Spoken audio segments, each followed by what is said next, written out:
Para nagtago yung ilaw eh. nagtago yung ilaw. Mm. Paano magtatago yung ilaw? Ayun. Ano yung sabi mo? Saan? Kulang yung... Kain ko. Lugaw ang kanin ko eh. ngayon. Gugutom ako. Gusto ko na may sabaw. Ka lang. Teka na. Buksan muna natin yung Christmas light. Para Nagtago yung ilaw eh. nagtago yung ilaw. Paano magtatago yung ilaw? Ayun. Ito. Ano ba yung ano na yan? Tadan! Tapos pati yung Christmas tree. Para ganahan naman akong magtupi. Magtitupi ba pala? Para ganahan ako magtupi. Yan. Whenever I sing. So, tanghon daw. So, ayun guys, pina ako ng mga nilabhan. Sandamukal. Maganda naman yung paligid. Nakakagana. Manonood ka na ba, ma? Manonood siya ng Netflix. So, pina ako.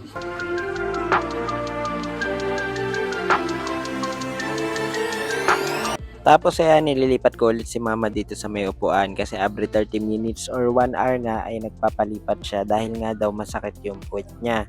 Tapos nangangalay yung binti niya. Kaya naman ganito yung setup namin kapag gabi hanggang madaling araw. Kaya madalas din akong puyat talaga.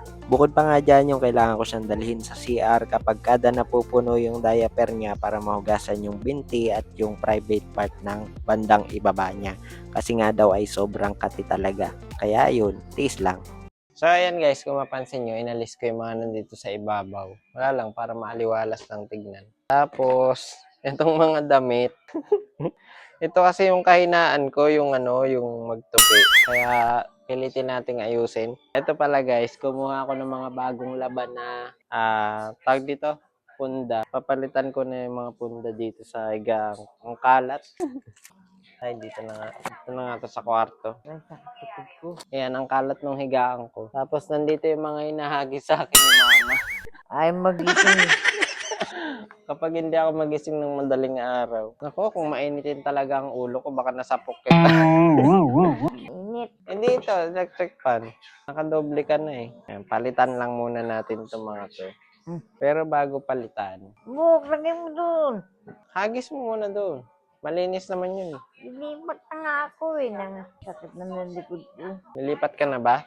Ito pa pala. Lipat ka na? Tara. Ano ba kwento niyan? Nakalimutan ko kung anong ginamit ko ditong Pabcon. Binili mo kay Kapina. Hindi yun. Yan. Usad ba? Ito yung pang ano dyan.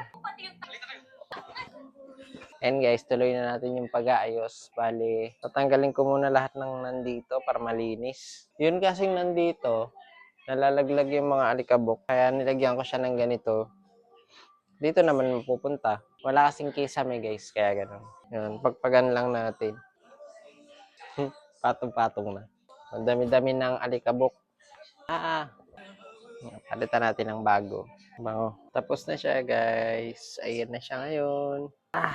Ang sarap maiga. Kaso maghuhugas pa pala ako ng plato. Mamaya na lang matutulog. Nanonood siya ng Netflix. Yun.